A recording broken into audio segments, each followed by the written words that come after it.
बदबख्त शख्सियत की बात करूँगा जो सोशल मीडिया पर शोहरत पाने की वजह से या इस्लाम को बदनाम करने की वजह से, उलमा को बदनाम करने की वजह से बेहयाई को जो है फ़रोग़ दे रहा है। वो बंदा है अब्दुल कवी। मैं कहूँगा कि तमाम उसके मसलक वाले भी, तमाम उलमा भी, बल्कि सोशल मीडिया पर लोग जो हैं उनसे भी, मुसलमानों से जो कलमा पढ़ते हैं उनसे मैं रिक्वेस्ट करूँगा कि भाई उस बंदे का तस्करा ना करें। उसके जाके इंटरव्यू लिए जा रहे हैं और उसकी बेहयाई को फैलाया जा रहा है, उलमा को बदनाम किया जा रहा है।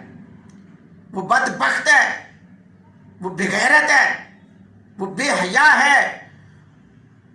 उसे तो मैं कहता हूं कि उसको तो कड़ी से कड़ी सजा देनी चाहिए। आज उसके घर वाले कह रहे हैं जी वो बीमार है, वो उसका ज़हनी तवाज़ुन नहीं ठीक है। वो भाई उसको ज़हनी तवाज़ुन उसका ठीक नहीं है, उसे इतना इतना जो खा रहा है, उस वक्त उसका ज़हनी तवाज़ुन ठीक था। जब वो तरह तरह की बातें कर रहा है उस वक्त उसका ज़हनी तवाज़ुन ठीक था। आज घर वाले सही माने में उसको बचा रहे हैं, उसकी तरफदारी कर रहे हैं, उसके खिलाफ नहीं है बल्कि उसकी तरफदारी कर रहे हैं कि उसको ज़हनी तवाज़ुन कह के। क्योंकि हमारे मुल्क का हाल ही यही है कि कोई भी मामलात होते हैं, कोई कत्ल कर ले या कोई ऐसा काम कर ले, वो कह दिया जाता है जी ये तो ज़हनी तवाज़ुन नहीं ठीक था और इस वजह से इसने जज्बात में आकर ज़हनी तवाज़ुन खो बैठा और इसने इसको कत्ल कर दिया। उसको फिर आसानी मिल जाती है, फिर उसको रिलीफ मिल जाता है। तो ये भी इस बदबख्त के साथ ऐसा किया जा रहा है। घर वाले कर रहे हैं, बड़ी प्रेस कॉन्फ्रेंस करके कह रहे हैं जी वो उसका जो है ना अब्दुल कवी जो है वो उसका ज़हन नहीं ठीक है, तो वो ये है, तो वो फलाना है, दिमागा है, उसका इलाज होना चाहिए।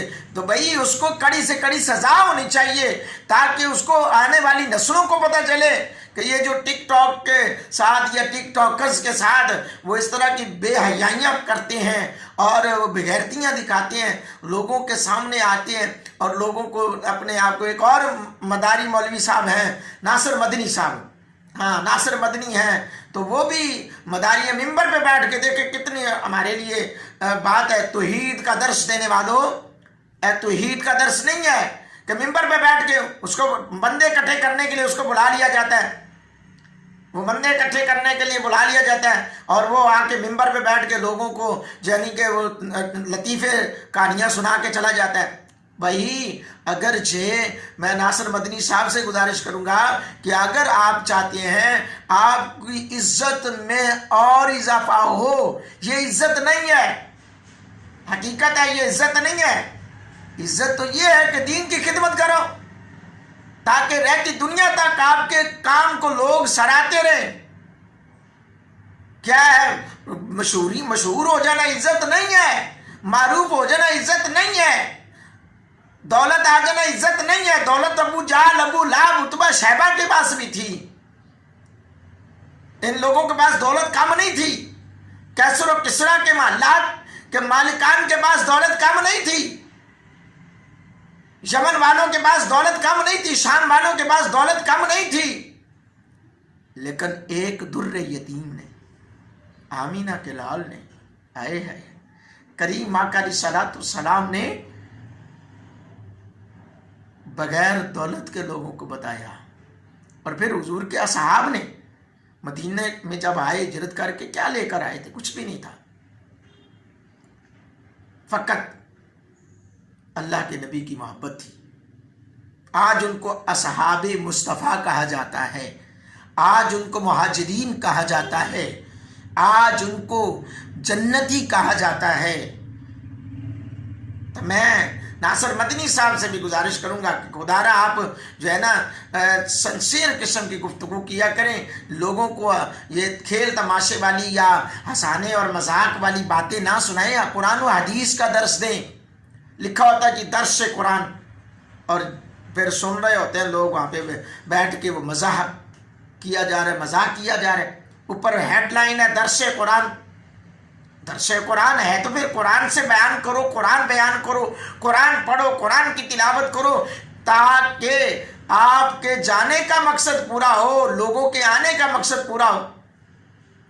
کسی بیان یعنی کہ 2 گھنٹے اگر بیان ہے تو اس میں سے آدھا گھنٹہ گفتگو علمی ہے، باقی 1 گھنٹہ 30 منٹ گفتگو ادھر ادھر کی ہے. تو خدا را دین کو بدنام نہ کریں، دین اسلام کی عزت کریں، اپنی عزت کروائیں، اپنے مقام کو سامنے رکھیں اور حضور کے منبر کی شان کو سامنے رکھیں. مسجدوں میں جو میں علماء کو بھی گزارش کروں گا، دست بستہ میری گزارش ہے علماء سے کہ اے اہل علم لوگوں، ایسے لوگوں کو اگر بلاتے ہو تو ان سے گزارش کر دیا کرو کہ بھائی آپ نے قرآن و حدیث ہی بیان کرنا ہے، بس اس کے علاوہ کوئی ادھر ادھر کی کوئی مذاق نہیں، کوئی لطیفہ نہیں، کوئی اس طرح کی ہنسانے والی باتیں. کھل کھلا کر لوگ ہنس رہے ہوتے ہیں. کہا لگانا تو ویسے ہی دل کو مردہ کر دیتا ہے، اور کہا لگانے سے تو وضو بھی ٹوٹ جاتا ہے. تو وہاں پہ مسجد میں بیٹھ کے لوگ کہے لگ رہے ہوتے ہیں، اونچی اونچی ہنس رہے ہوتے ہیں.